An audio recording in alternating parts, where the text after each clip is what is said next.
Welcome to Literary Journeys with River. Today, we bring you an illustrated summary of The Last Wish, the first published book in the Witcher saga. Keep in mind that this video is only a summary, not the full book, designed to help you understand the story, characters, and key moments without reading the entire novel. If you enjoy this kind of content, make sure to subscribe and turn on notifications. And don't forget to leave a comment telling us where you're watching from. Those comments really help YouTube recommend the video and grow the channel. Let's get started. The Voice of Reason 1, Chapter 1. At dawn, a woman entered the room in silence, her presence gentle yet stirring. The Witcher, half awake, sensed her approach as she quietly joined him. The air was filled with the calming scent of chamomile, and a moment of intimate connection unfolded between them, marked by quiet gestures and mutual recognition. As morning light filtered in, it sealed the encounter in stillness and scent, leaving behind a fleeting trace of tenderness and desire. The Witcher, Chapter 1. Geralt of Rivia arrived in Wizima at dusk, entering through the ropemaker's gate and drawing attention with his white hair and the black cloak that covered the sword on his back. He avoided the popular old Nenneke inn and headed to a less reputable tavern called the Fox. There, after ordering a beer, he was refused by the innkeeper and attacked by 3 hostile patrons. The Witcher, with precise movements, defeated them with his sword, leaving 2 dead and 1 wounded. Fear took over the place until the guards arrived. Surrounded, Geralt surrendered without resistance, making a magical gesture that bewildered the soldiers. With a metallic, firm voice, he demanded to be taken before the castellan. No one dared oppose him. Accompanied by the guards, he left the tavern under the stunned gaze of those present, who hid their faces, marked by the terror left in the wake of a Witcher. Chapter 2. Before the castellan Velorad, Geralt reveals that he seeks to solve the problem described in a royal proclamation. Identifying himself as a Witcher, he shows his wolf medallion and requests information about the creature. Velorad, between sips of beer, recounts the scandal. Foltest, king of Temeria, had a daughter with his sister Ada. The birth was tragic and the girl died, but she was buried without proper rites, awakening years later as a Striga. For 6 years, the creature has killed without control. Many sorcerers attempted unsuccessfully to break the curse. Others advised destroying her, but Foltest insists on saving her. Only one Witcher had previously attempted the disenchantment, but fled. Velorad offers a secret reward if Geralt kills the Striga without explanations. Geralt refuses to do so without first attempting to save her. He sets his price at 1,500 ducats, asserting that his task might be even harder than killing. Still, he agrees to face the beast in the castle crypt. Chapter 3. Geralt is presented before King Foltest, who examines him with irony and distrust. The Witcher avoids giving details about his methods out of respect for his guild's code, but acknowledges having experience with Strigas. Foltest makes clear that he wants to save his daughter, not kill her, and warns Geralt that if he harms her, he will have him executed. He then withdraws, leaving Geralt in the hands of Ostrit, an arrogant noble, and Siegelin, a loyal officer. In conversation, Geralt confirms that to break the spell, he must spend the entire night beside the sarcophagus. The creature's description is striking. Long claws, sharp teeth, and immense strength.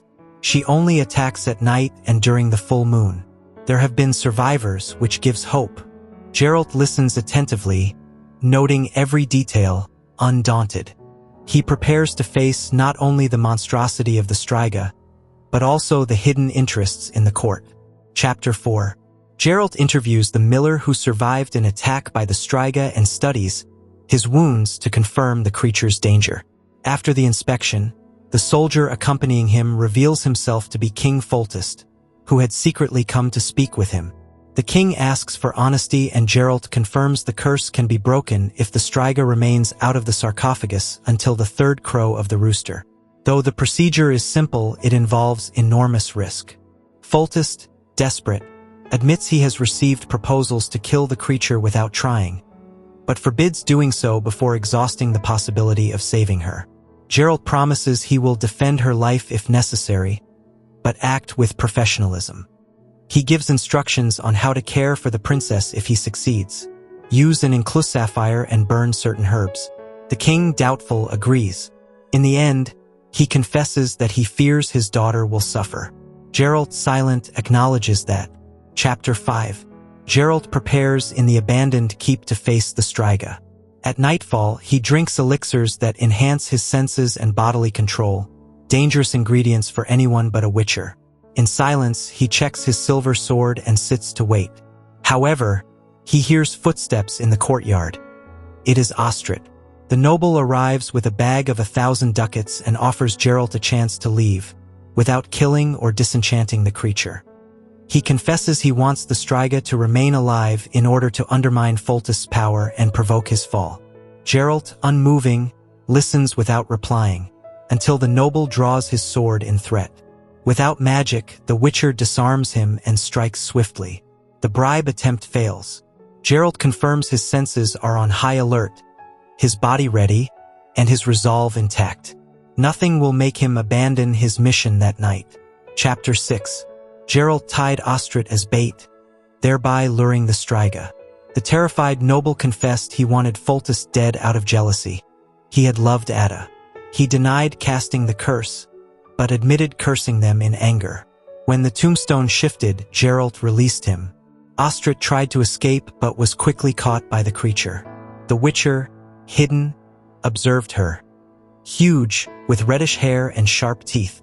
The first attack was brutal, but Geralt wounded her with silver spikes on his gloves. He used a chain of the same metal to immobilize her, causing her pain. The Striga resisted, attacked again, and was repelled by the Ard sign. Enraged, she leapt down the stairs. Geralt continued the fight, dodging her blows and weakening her with precision.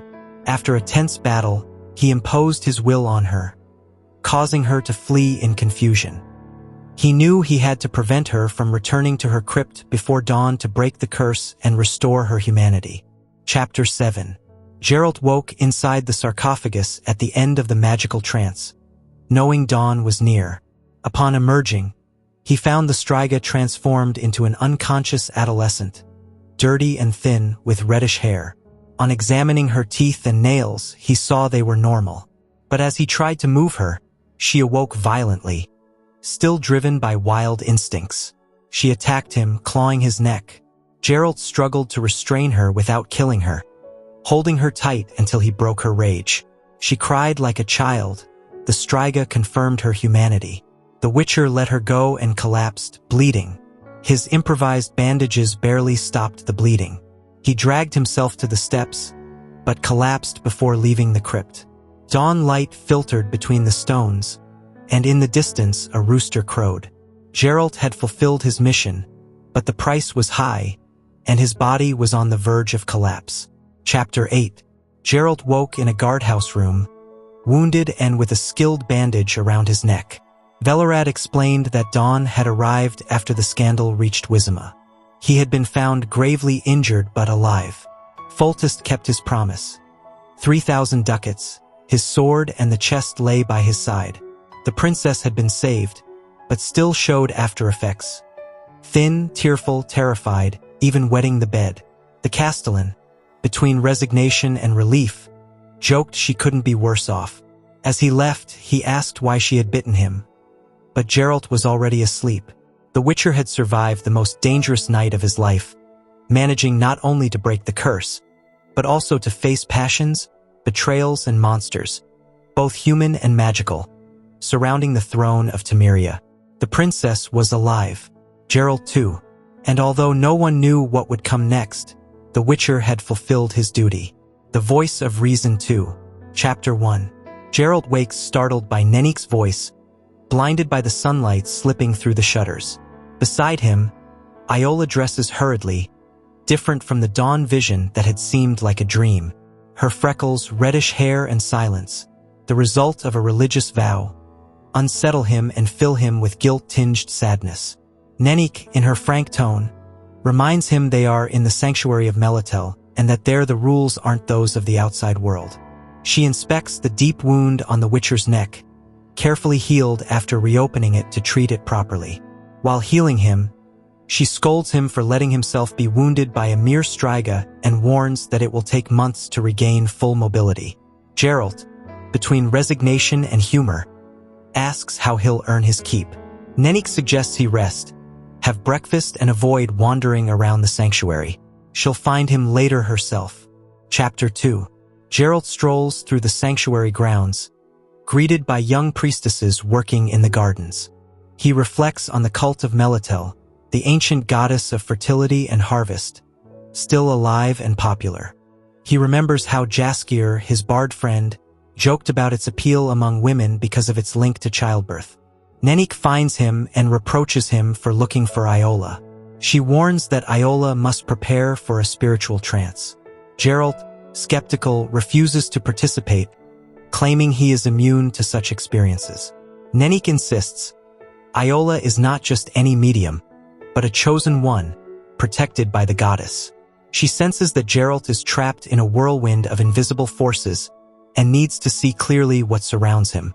He denies being entangled in any fate, but Nenneke, serene, asserts that the trance will not harm him. With an enigmatic smile, she assures that she has never seen unbelief hold true power. The Seed of Truth. Chapter 1. Geralt, guided by the circles of birds in the sky, discovers the mutilated bodies of a blacksmith and a woman, victims of an unknown creature. The analysis of the tracks reveals that both had been traveling together on horseback, dismounted or fallen down, and were then attacked. The woman's body shows marks from fangs not belonging to wolves, leading the Witcher to suspect a more sinister being. Despite the absence of further tracks, he deduces the attack happened days ago and the horses fled. He considers it unlikely that the killer was a werewolf or a sylvan, and mentions other possible creatures. Armed with his silver sword and protective charms, he decides to investigate why the victims deviated from the main path. He intuits that ignoring such signs would be irresponsible.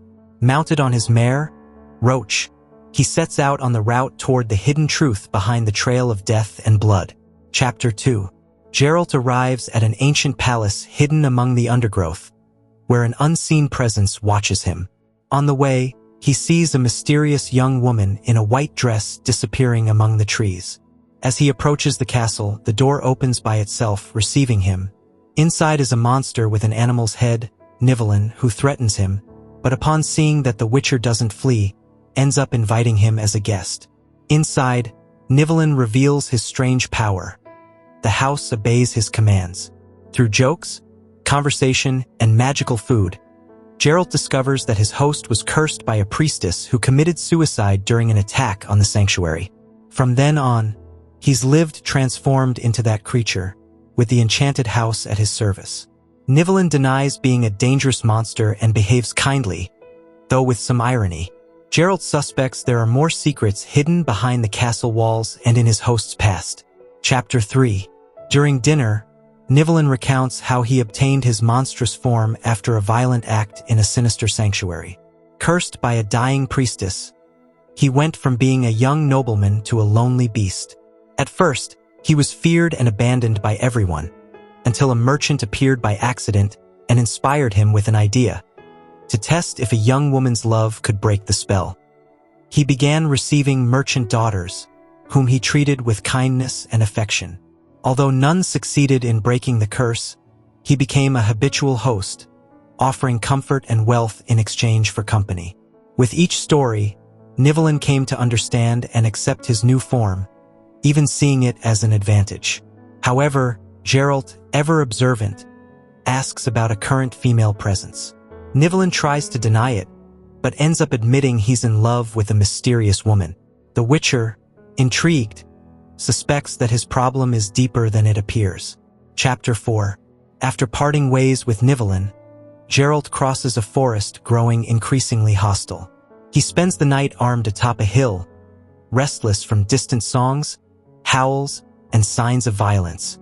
At dawn, he finds a burned clearing and bones, but no trace of the culprit. By midday, his mare Roach startles at an innocent ring of mushrooms. Initially dismissive, the Witcher reconsiders his animal's reaction, recalling a phrase of Nivellen's, "Animals love me." The sudden clarity strikes him. Roach had warned him of what he ignored. He realizes there's something darker and real in what looked like a simple fairy tale. Driven by intuition and distrust in the castle's apparent calm, he turns around. He mounts quickly with a different sword, more suitable for fighting supernatural beings. He has made a decision: return to the castle. There's no more doubt. Something doesn't fit. Chapter 5. Geralt returns to the castle and finds Verena, the pale woman with black eyes, singing with hypnotic power. He confronts her with his silver sword, revealing that she is not a naiad, but a lamia, a kind of vampire.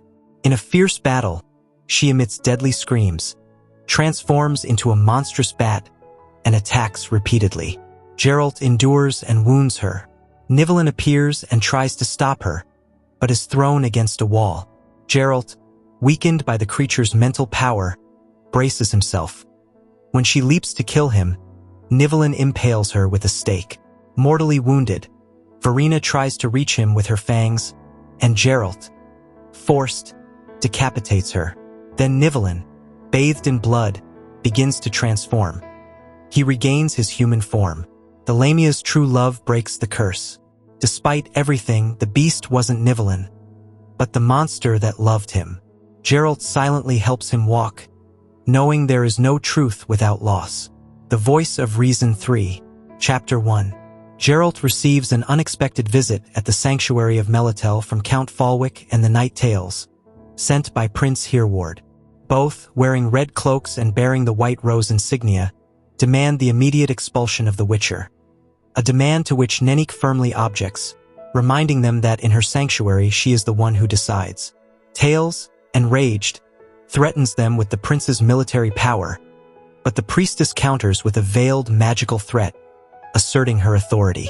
Count Falwick maintains his composure, although his gaze betrays deep hatred toward Geralt, cloaking his orders in feigned respect. The Witcher proposes leaving in 3 days to avoid further conflict. Nenneke supports his decision, warning the prince's envoys to respect the sanctuary's boundaries. Provoked, Tales issues a challenge that Geralt rejects with disdain, making it clear he will tolerate no more insults. Tension peaks with the forced departure of the knights. The Lesser Evil. Chapter 1. Geralt of Rivia arrives riding into Blaviken, stirring unease among children and cats. On his donkey he carries the dead body of a kikimora, which draws the townspeople's attention.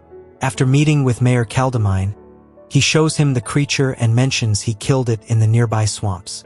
Although there is no reward, Kaldemine suggests showing it to the local sorcerer, Master Irian. At the tower, a magical knocker recognizes him and grants entry. Inside, Geralt discovers that Irian is actually Stregobor, a sorcerer he knew years ago. In an illusory setting, Stregobor tells him that Renfri, a young woman he considers a dangerous mutant, has arrived in town to kill him. He asks the Witcher to eliminate her, justifying the request with tales about the Black Sun curse and crimes Renfri has committed. Geralt refuses. He doesn't choose between evils. He prefers not to choose at all. Chapter 2. In his illusory tower, Stregobor recounts to Geralt his version of events following an eclipse known as the Black Sun. According to the sorcerer, girls born under that omen displayed mutations and violent tendencies. One of them was Renfri, Princess of Craden. The girl's stepmother used a Nihilinia mirror to predict her danger and requested the Mage Council to have her eliminated. Stregobor claims Renfri showed signs of wickedness from an early age and tells how she survived an assassination attempt, joined a band of gnomes, and became a feared criminal. He himself captured her and locked her in crystal, but she was freed by a foolish prince. Since then, she has tried multiple times to kill him. Now, Stregobor is sure Renfri has come to Blaviken to assassinate him and begs Geralt to intervene. But the Witcher refuses to get involved, insisting once more that he won't choose between one evil and another. Chapter 3. Geralt, accompanied by Mayor Kaldemine, goes to the Golden Gate in looking for Renfri and her group. Upon arrival, he finds her band, 6 armed and hostile men. They provoke him with insults and challenges, but he remains calm until Renfri shows up. She is an imposing woman, armed, confident, and holds absolute authority over her men. Amid the tension, she chooses to speak with the mayor, who demands she leave Blaviken. Renfri responds with a royal decree that protects her legally. Although Kaldemine warns her that he will act if she breaks the law, he cannot detain her. Alone with Geralt, Renfri reveals she plans to kill Stregobor, claiming it would be the lesser evil if only he dies.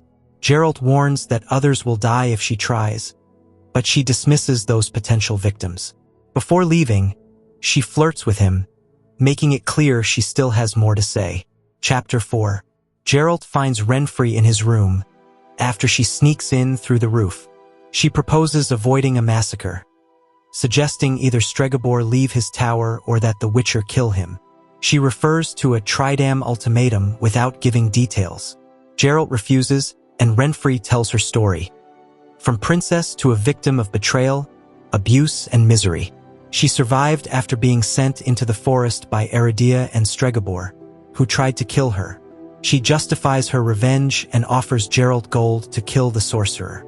The Witcher firmly refuses. She insists that the true evil isn't choosing, but refusing to choose. Geralt demands she leave Blaviken without violence. Renfri hesitates, reveals her nature, and the Witcher stands by his rejection. The tension dissolves into desire. Renfri stays with him until dawn, suggesting seduction and vulnerability, hinting that perhaps she has no intention of leaving peacefully. Chapter 5. At Mayor Kaldemine's house, Geralt confirms that Renfri has no intention of leaving Blaviken. While Marilka insists on going to the fair, the mayor explains he couldn't act against Renfri due to her royal pass. They discuss Renfri's dangerous crew, identifying several as former members of free companies and known killers.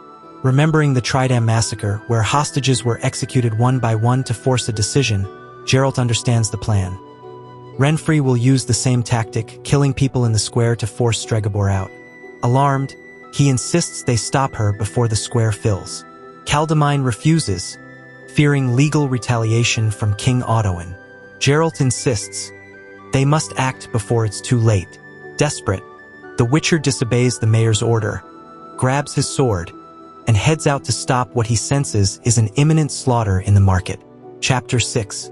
The square begins to fill. Renfri's band waits, ready. Geralt appears alone, armed. Sivril tries to stop him with a crossbow, but the Witcher deflects the bolt midair. In seconds, he charges the group. Tavok falls first, followed by the twins, then 15, Nohorn, and Sivril. The fight is brutal, fast, and precise. Corpses lie scattered among stalls, vegetables, and blood. Renfri enters, armored and with sword in hand. Face to face, she admits she deceived Geralt and that Stregobor will not come out. Still, she chooses to fight. They battle fiercely. Geralt, wounded, manages to stab her in the groin. She falls, bleeding. With her last words, she asks him to hold her. She dies with a hidden stiletto still in her hand. Stregobor appears and wants to dissect her, but Geralt threatens him. The mage leaves. The crowd, unaware of the context, throws stones. Kaldemine, furious, orders Geralt to leave. He is forbidden from ever returning to Blaviken. The Voice of Reason 4. Chapter 1. Geralt speaks with Iola in the sanctuary garden. Breaking the silence she maintains as an offering to the goddess Melitel. Though he does not believe in gods, he respects her sacrifice. He confesses that he only believes in the sword, and tells her about his two weapons, his training, and his origins at Kaer Morhen, where he was subjected to mutations, infections, and painful trials. He remembers Vesemir, his father figure, and how he was chosen for special experiments that left his hair white. He also tells her of his first action as a Witcher, when he killed a rapist to save a girl, but instead of gratitude he received fear. Since then, he learned to act only when paid. He recalls monsters he has hunted, mistakes he has made, and how he created his own code because no real Witcher code exists. He reveals his regret for not listening to the voice of reason in Blaviken. That is how his dark nickname was born. A question of price. Chapter 1. Geralt is prepared for a banquet in Sintra's castle with borrowed clothes and under the false name Ravix of Forhorn. The Castellan Haxo insinuates there is a horror in the castle, a hunched creature with spines. But the Witcher suspects there is more. The Queen Calanthe, who organizes the banquet for her daughter Pavetta's 15th birthday, sits next to Geralt without speaking at first, surrounded by knights from across the continent who aspire to marry the princess. After a tense conversation, Calanthe suggests she needs Geralt for more than monster hunting. Geralt, suspecting palace intrigues, firmly refuses to act as a hired killer. The queen challenges him, reminding him that everything in life has a price. Finally, she offers him a task without explaining the details, leaving him to choose between forced obedience or paid service. Geralt accepts but demands to know more. Chapter 2. During the banquet, a knight called Hedgehog of Erlenwald bursts into the hall. Clad in spiked armor, he claims to have saved the life of the late King Roner and demands the promised reward, that which the king did not expect to find upon returning home. That surprise was Princess Pavetta. Queen Calanthe attempts to deny the claim, but the law of the right of surprise and the royal word support him. Tempers explode among the noble suitors. Geralt intervenes and reveals that he himself was once a surprise child and that fate must be confirmed by the will of the chosen one.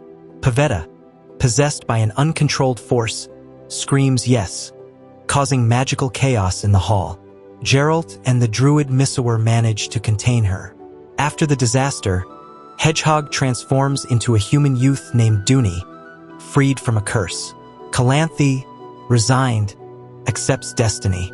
Princess Pavetta has chosen. The price has already been paid. The Voice of Reason 5. Chapter 1.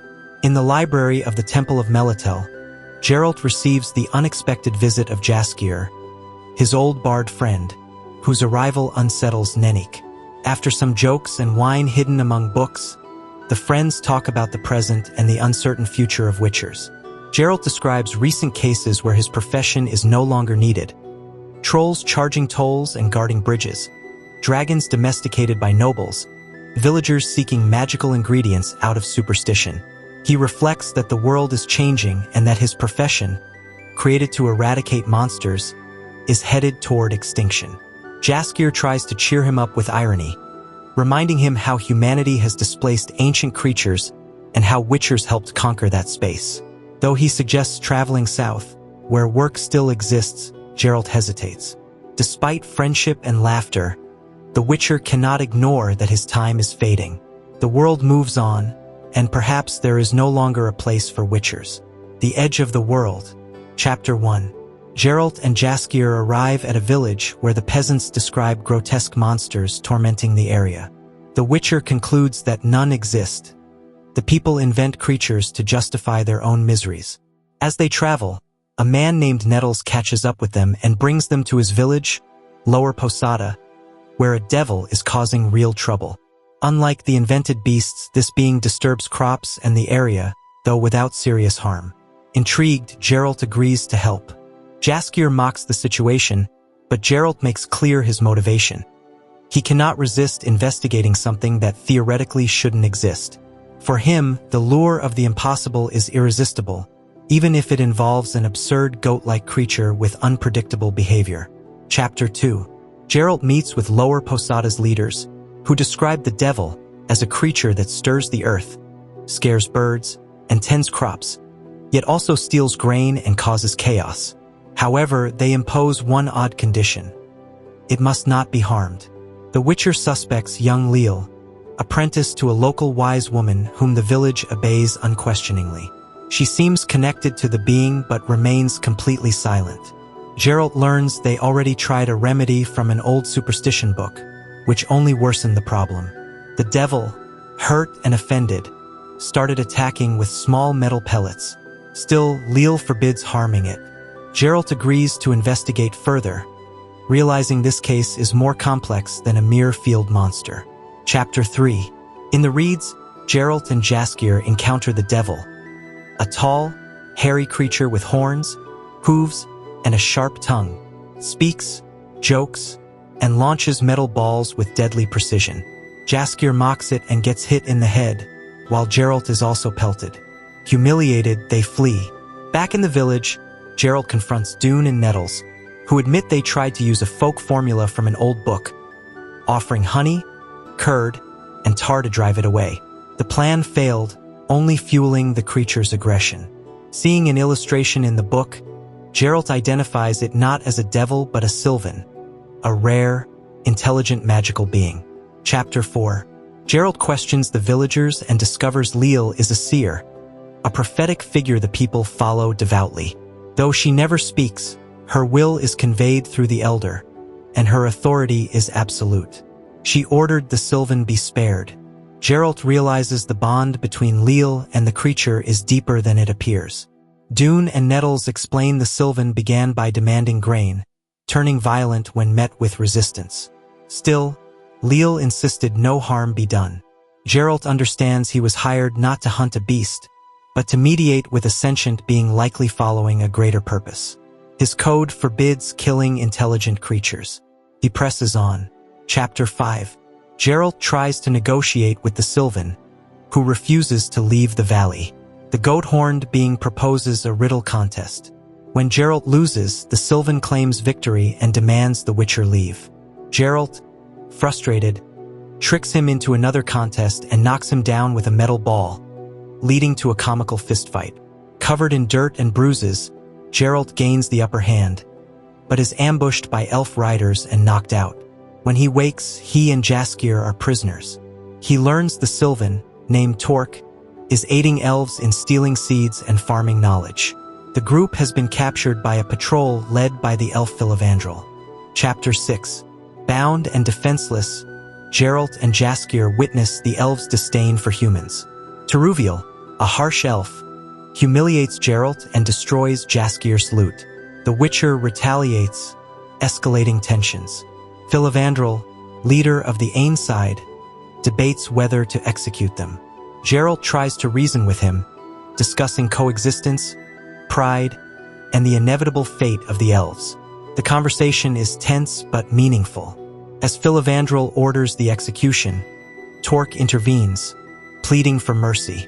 At the critical moment, Leal appears, transformed into the divine figure Dana Meb. Her presence alone changes everything. The elves kneel. Without a word, Leal telepathically convinces Filavandrel. He concedes. Inevitability cannot be fought with hatred. Chapter 7. At their camp, Geralt, Jaskier, and Torque rest. Jaskier receives a new, elven lute in compensation, a beautiful instrument. Torque promises to tone down his mischief. The mood is relaxed, yet tinged with melancholy. Jaskier plans to write a romance about the adventure, torn between telling the truth or protecting the elves. Geralt reads aloud from an old book about Dana Meb, the Maiden of the Fields, an eternal figure. The trio quietly reflects. Jaskier wonders if Leal will stay among humans. Geralt replies, only if they prove worthy. Finally, Jaskier ponders a title for his ballad. The edge of the world feels bland. He muses, beyond where, begins a metaphor left unfinished. Torque mockingly bids the night farewell. The Voice of Reason 6. Chapter 1. In the humid and stifling cave beneath the Temple of Melitel, Geralt marvels at Nenneke's underground greenhouse, filled with exotic herbs and medicinal plants impossible to find outside the sanctuary.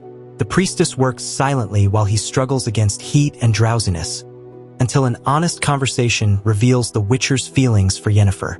Nenneke urges him to stay a few more days, sensing his inner and physical unrest, and reminds him of his decline from prolonged use of elixirs. Geralt offers her gemstones, part of his payment for the Striga of Wizima, to keep for Yennefer, but Nenneke refuses to become a go-between. They argue about the sorceress's infertility, the limits of magic, and the irreversible marks of their transformations. Finally, they discuss the trance that Iola could induce and Geralt's fear of discovering his destiny. The talk ends with a reflection on the sun, the world's decay, and human fragility. The Last Wish.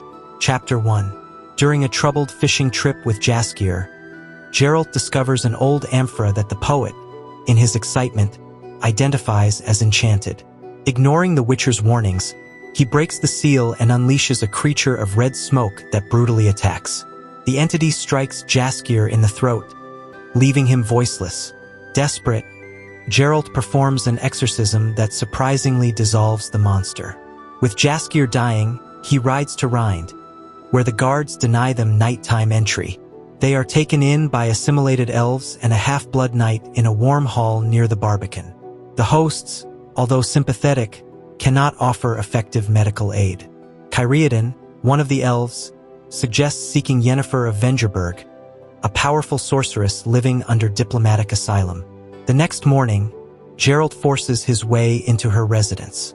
After a tense meeting, she agrees to hear his story and considers helping, intrigued by the magical seal and by the mysterious being released from the amphora. Chapter 2. Geralt explains to Yennefer the events that occurred, including the strange wishes Jaskier had made when releasing the djinn. She, intrigued, confirms that the creature is indeed a djinn, a powerful and dangerous being, and that the Witcher's supposed exorcism was actually a vulgar incantation disguised as a spell. Despite that, the creature fled, which implies a deeper magical connection. Yennefer becomes determined to capture the djinn in order to dominate it. Fascinated by the possibility of obtaining such power, she reveals that the seal is the key to locating and subjugating the being. Although Geralt does not admit to possessing it, Yennefer senses it. Together, they magically transport to the house where Jaskier is recuperating. There, Yennefer casts a healing spell over the poet. However, her true plan is to use him as bait to lure the djinn. Geralt suspects her intentions but, forced by urgency, accepts her help. The sorceress has already decided the djinn will belong to her. Chapter 3. While Jaskier sleeps deeply under the effect of the spell, Yennefer casts an invocation to summon the djinn. The entity responds with violence, causing destruction in the house and terrifying everyone present. Geralt understands that the djinn never belonged to Jaskier. Its reaction to the invocation shows that it does not recognize the poet as master. The situation spirals out of control when Yennefer tries to bind it with magical chains, which only fuels its rage. The djinn ravages rooms and casts wild spells while the sorceress, stubborn, refuses to yield. Seeing Yennefer's life in danger, Geralt intervenes. He realizes it was he who broke the seal and unknowingly uttered the first wish, becoming the djinn's master.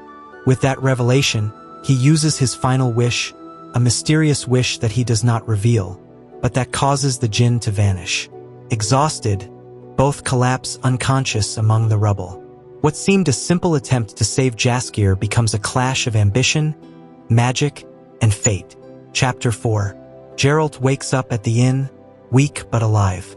Beside him, Yennefer lies unconscious, also exhausted. The confrontation with the djinn is over, but has left physical and emotional marks. Geralt's final wish, whose exact nature remains secret, save them and banish the creature, though Yennefer failed to subdue it as she intended. When she awakens, she confronts him, trying to learn what he wished. He avoids answering, but the intensity between them grows.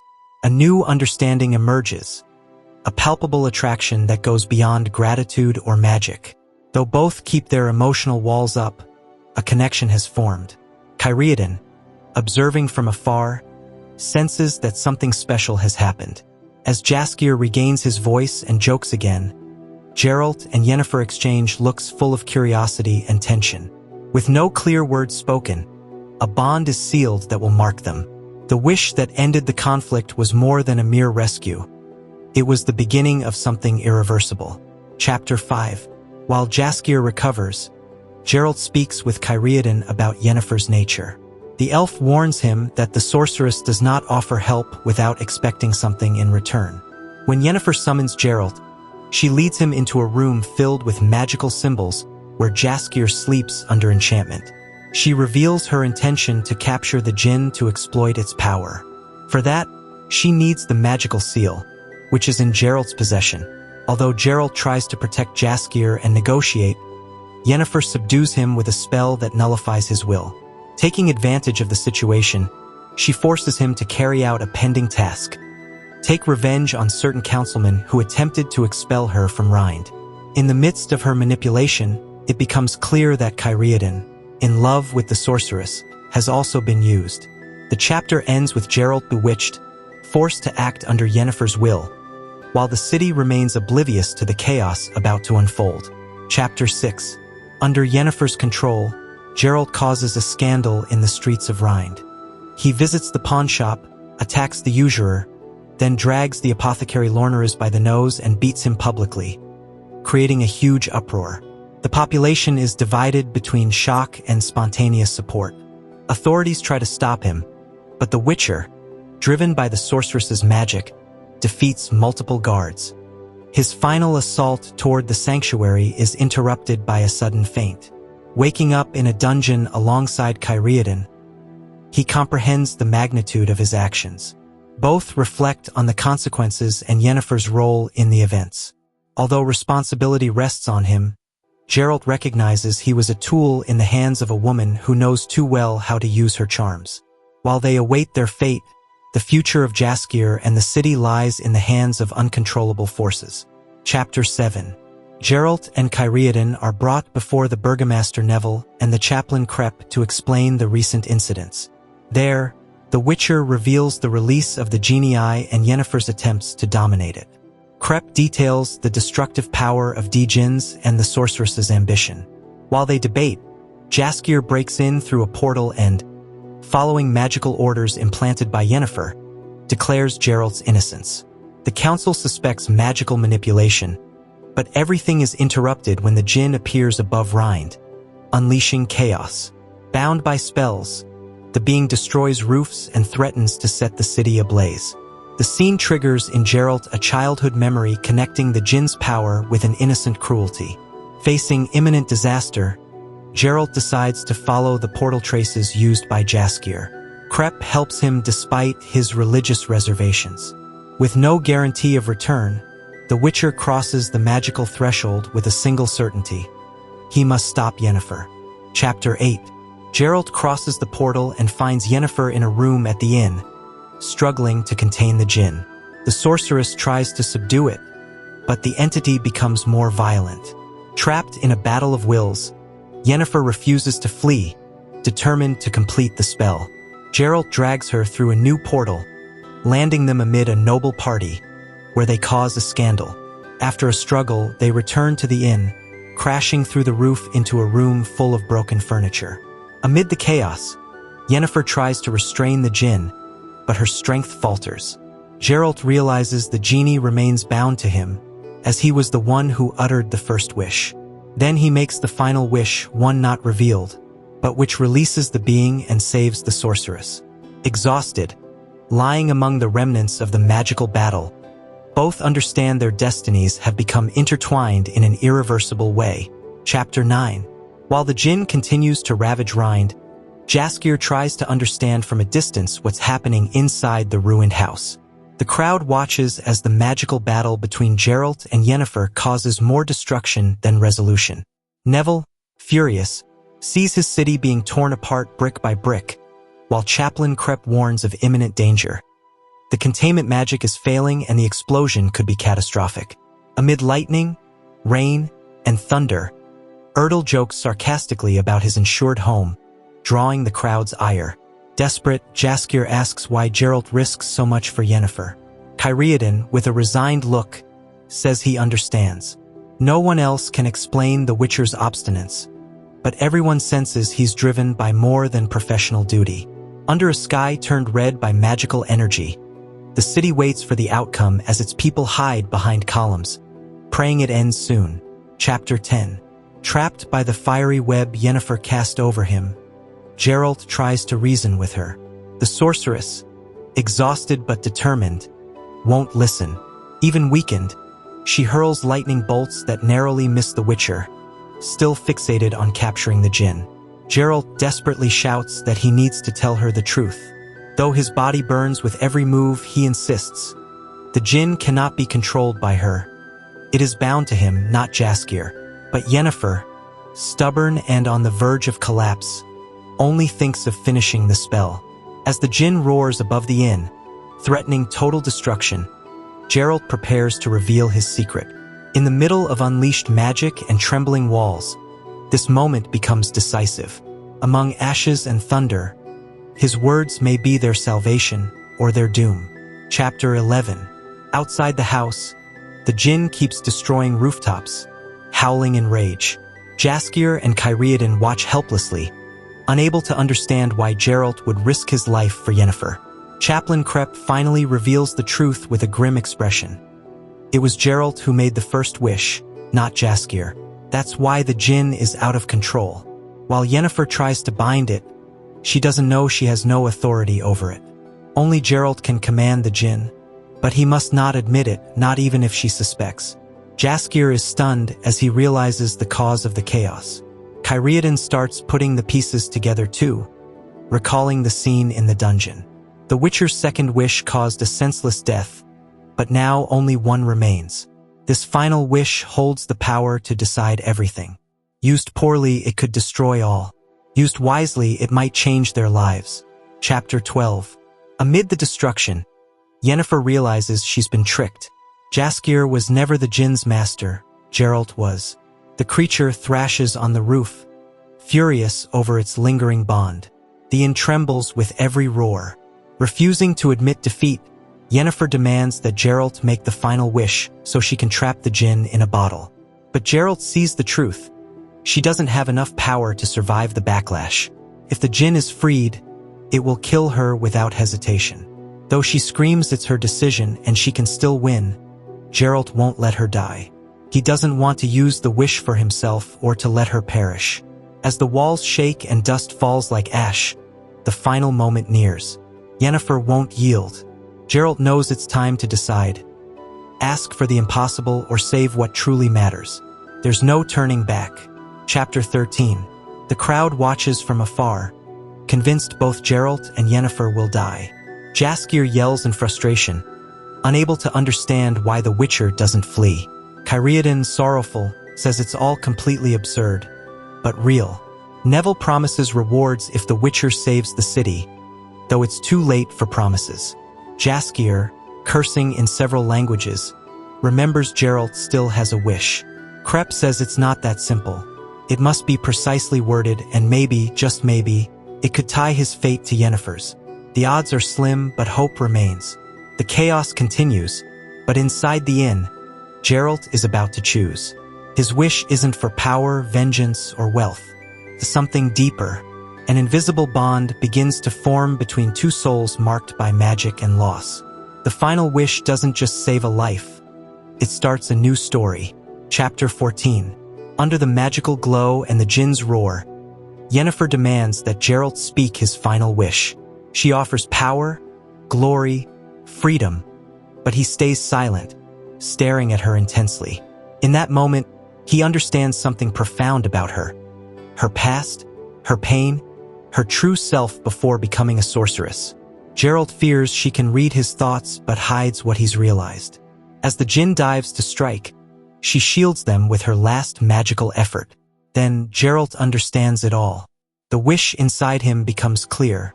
He doesn't crave power or riches, but something that binds him to her irreversibly. As the creature prepares to unleash fury, Geralt makes his final wish. In that critical instant, a bond is sealed. He doesn't want to change the world or fate. He wants to share it with someone also marked by magic. Chapter 15. The wish Geralt makes frees the djinn from all bonds. The creature, now unshackled, lets out a triumphant laugh, soars into the sky, and vanishes in the distance. The city, battered by its presence, breathes a sigh of relief. Krepp announces to the people that the threat has ended. Erdal surveys his destroyed inn with both resignation and satisfaction.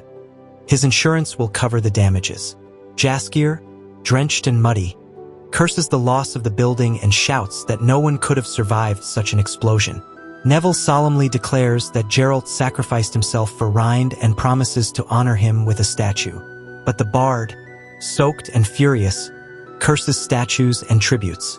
As smoke rises from the rubble, no one knows if Geralt and Yennefer are still alive beneath the ruins.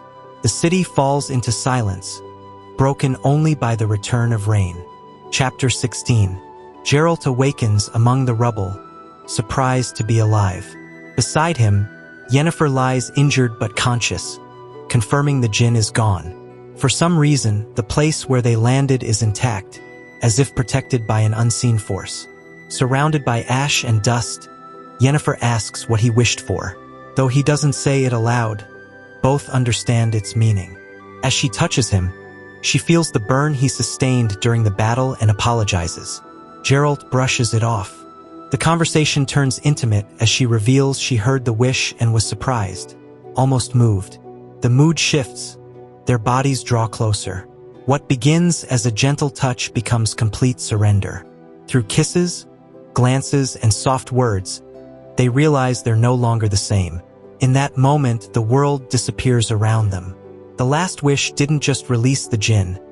It forged an unbreakable bond. Chapter 17. The rain stops, and a rainbow appears above the ruined inn. Silence falls over Rind as people cautiously approach the site of the disaster. Some believe Geralt and Yennefer died in the explosion. Krepp suggests preparing coffins and even talks of using a stake to finish off the sorceress, convinced no one could have survived. Jaskier hears a sound, a faint groan, that fills him with hope. Erdal hears it too. Cyrodiil approaches carefully, peeks through a window, and then quietly walks away, asking everyone to leave them alone.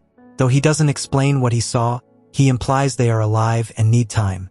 Jaskier insists on knowing what they're doing inside, but the elf, with a sad smile, says it can't be explained with words.